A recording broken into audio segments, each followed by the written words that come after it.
Hi, I'm Tom Knoll, president of CIMI Corporation.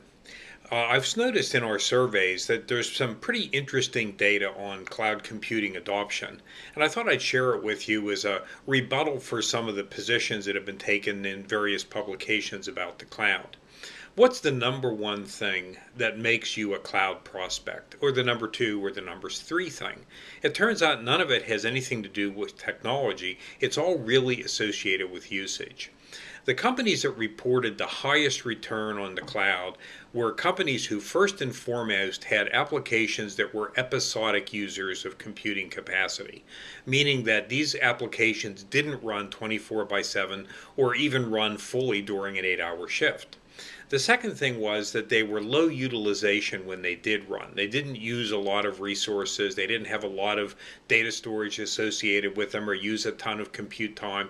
They tended to be bound on user behavior, meaning waiting for the user most of the time rather than crunching numbers or churning data or doing something like that.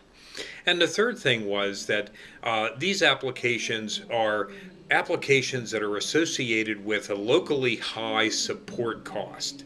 And all of these things, if you think about it, are directly related to how much cost the cloud can displace. If you have an application that doesn't use very much in the way of resources, it's a great cloud application. If you have an application or live in an area where there's very high support costs, then obviously anything that can save you labor, meaning the support of your technology, is going to save money overall.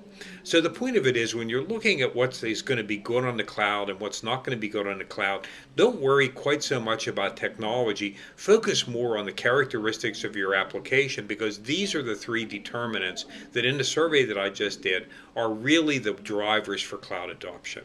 Thank you. I'm Tom Knoll.